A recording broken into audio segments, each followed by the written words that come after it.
What is going on YouTube? It's your boy Dollar Mike and I'm back at it again with another video. If you couldn't tell by the title, we're going to be talking about some more dividend stuff today, dividend ETFs in particular, and which dividend ETF is really right for you, because there are tons of different dividend ETFs out here. And if you guys don't know what an ETF even is, it's pretty much an exchange traded fund. Now, if you don't know what that is, it's pretty much a basket of different stocks that you can go ahead and put your money into one single stock, so you can overall invest into multiple different companies by only buying one single stock instead of you going out of your way to go and buy multiple stocks. Say, for example, you want to go and buy some Apple, some Microsoft, some Tesla, some big tech names. Then you can go and buy a tech-like ETF versus buying all three of those companies separately on the stock market. So we're going to be talking about all that good stuff in today's video. I'm going to give you guys my suggestions on some of my favorite dividend ETFs, and we're also going to look at a little bit of past performance regarding dividend ETFs over the past 5 years, and on top of that, dividend ETFs over the past year, just to see how everything differs, how everything performs. Because like I said,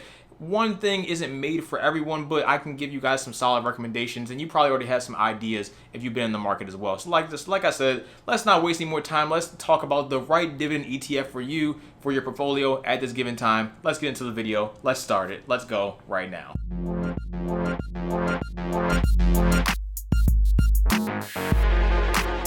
So like I mentioned before, an ETF stands for an exchange traded fund. Pretty much you're going to get exposure to the entire stock market or a particular part of the stock market that you may be interested in by investing into a particular ETF. This can be an ETF for tech, it can be an ETF for maybe energy companies, it can be an ETF for online sports betting. I'm invested in that as well, but you get the point. You can invest in all different types of sectors in the stock market by investing into an ETF versus buying individual stocks and trying your luck that way, I guess you could say. Either way, we're focused on dividend ETFs in today's video. And when I'm talking about dividend ETFs, I'm pretty much saying ETFs that's going to, of course, give you exposure to different stocks in the stock market, but on top of that, provide you with a solid dividend or somewhat of a dividend and a little bit of a dividend growth as well, long term, that you can overall invest into for the long term to get you passive income every single quarter when they decide to pay that dividend out. Typically, dividend ETFs all have the same goal, pretty much to overall increase your account value and go up in stock price and stock value,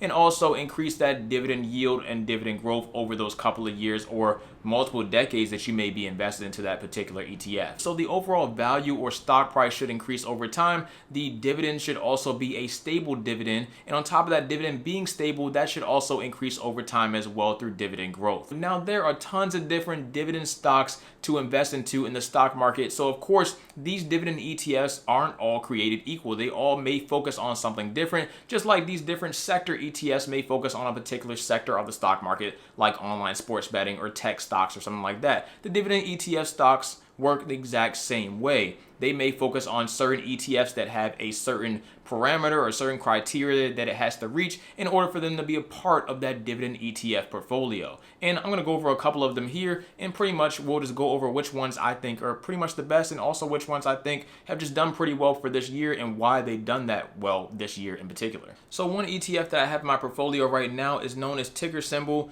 DGRO. So let's go ahead and type that in real quick, ticker symbol DGRO, and that stands for iShares Core Dividend Growth ETF. So this is a dividend and growth ETF. That is their goal for the overall portfolio. Right now it's sitting at $52.20 a share, and we scroll down, I have about 104 shares with an average cost of $50.85. I say all that to say that I'm pretty much invested into DGRO, and I do like DGRO as one of the options today. Do I think it's the best option?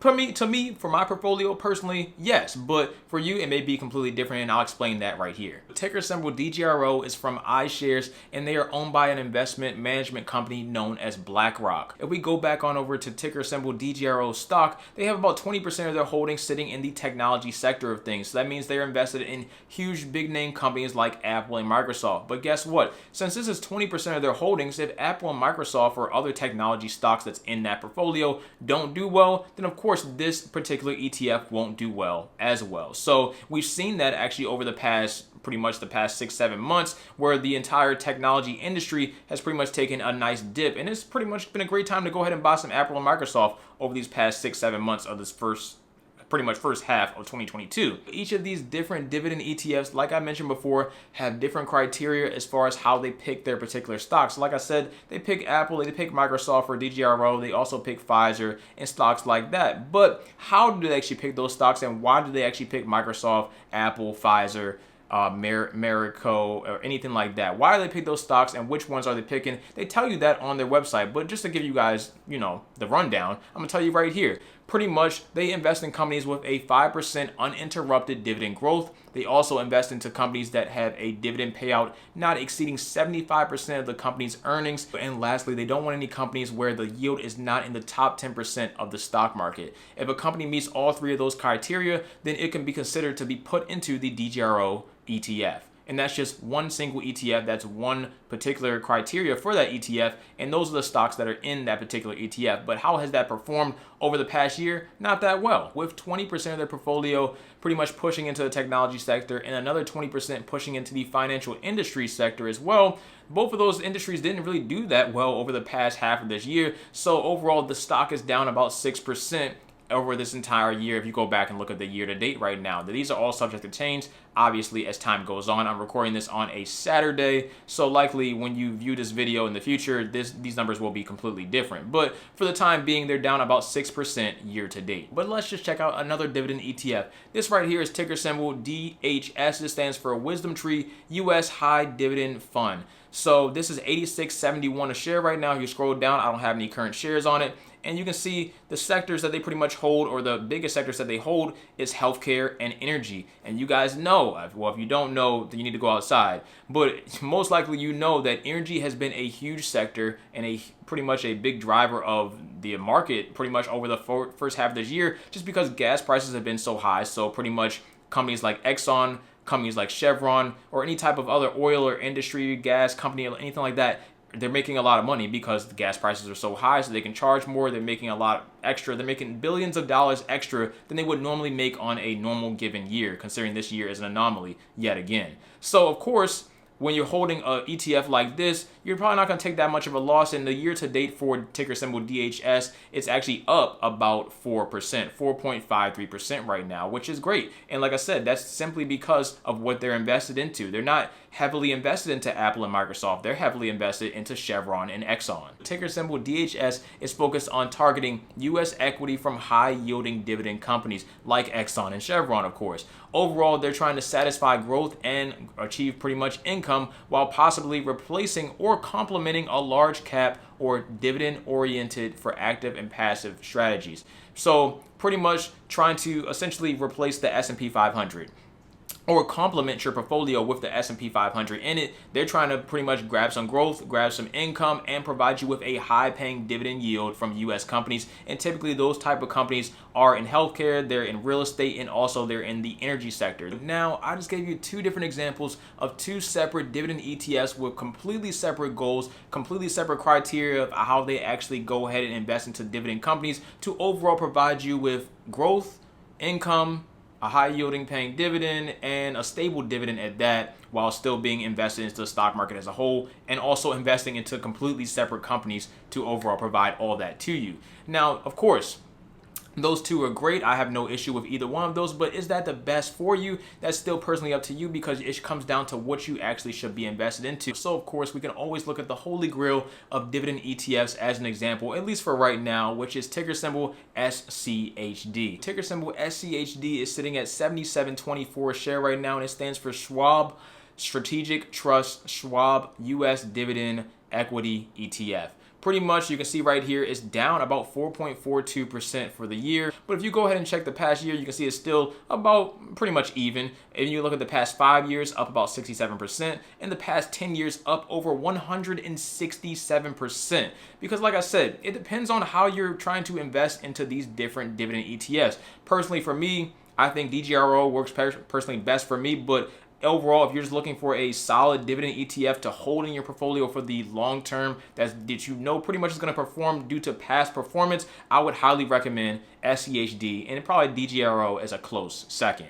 And you can see that right here by the amount of gains that you're going to get from pretty much SCHD or the past gains that they've received from SCHD over the past 10 years. That return on investment is amazing, on top of you still getting a solid dividend. And of course, the expense ratio, if you guys don't know, is a very, very, very small fee for some of these dividend ETFs that you do have to pay. You won't notice that you're paying it. It pretty much comes out of your overall investment. But SCHD has pretty much the smallest one, I believe, at 0.06%. So very small dividend ratio, expense ratio, or pretty much a fee that's charged to you every single year. Like I said, you won't notice it, but I do need to mention it. I mentioned it in previous videos, and I'm just mentioning it again here because some people don't know that these expense ratios actually take away from your portfolio. So just to know, if you do want to be investing in these ETFs, some of the specialty ETFs, they're a lot higher, but like SCHD, not at all. Definitely well worth your investment, and you'll make a tremendous amount of return compared to the amount of money you're going to be paying every single year to actually hold the stock in your portfolio. If we go look at DGRO again, just want to check it out,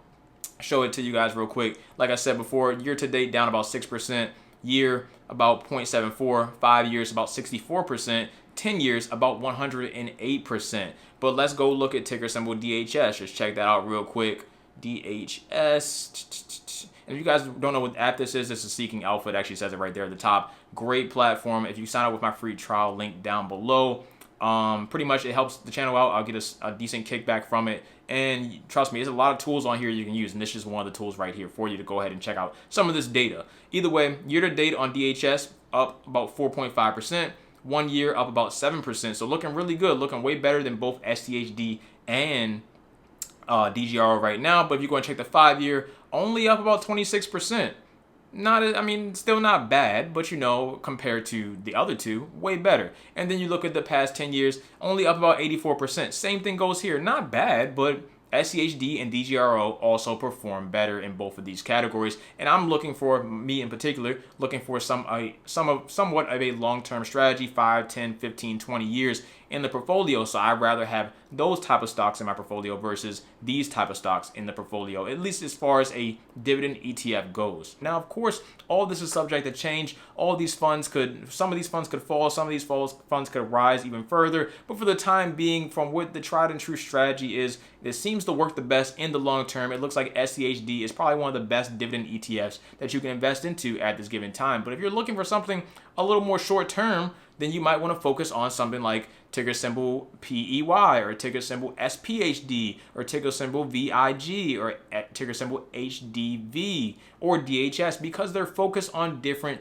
type of stocks. It really comes down to what you want to do with your portfolio, how you want your portfolio to be complemented, and everything in that lines. If you're heavily invested into Apple and Microsoft and other technology stocks, then you don't really need DGRO. You can go and buy SCHD or something else. Or if you want to double down in Apple and Microsoft and Tesla and stuff like that and still be invested into DGRO, then you can do that as well. But like I said, it comes down to you. This is all you. This is a personal experience. This is a journey for yourself to figure out. But that's all I really got. If you look at some of those other ones, of course, they're going to provide you with different types of returns depending on what you're trying to be invested into. And of course, long term, I think everything will eventually balance out. But by then, does it really matter? Comes up to you, comes down to your portfolio, your goals, all that kind of good stuff. So that's all I really got for this video. Just want to give you guys a little bit of an eye-opener on exactly dividend ETFs, more tips on how you can choose one depending on what stocks you might have in your portfolio. Do you want that to complement it? Do you want to double down? Completely up to you. So yeah, that's all I really got for today's video. I will be making another dividend video. It'll probably be dropping later this week as well. So be on the lookout for that. It should be the top dividend stocks, not top dividend stocks. It'll be 3 different dividend stocks that's under $40 that I think you should get right now. Or if you're not getting them right now, definitely put them on your watch list at least, because I think they're all great. Either way, that's all I got for this video. So thank you guys for watching as always. Thank you. Of course, if you can hit that like button, it'd be greatly appreciated. That's all I really ask of you. I'm out. Take care of yourselves. Stay safe. Stay positive. Stay hydrated. Dollar Mike. Peace.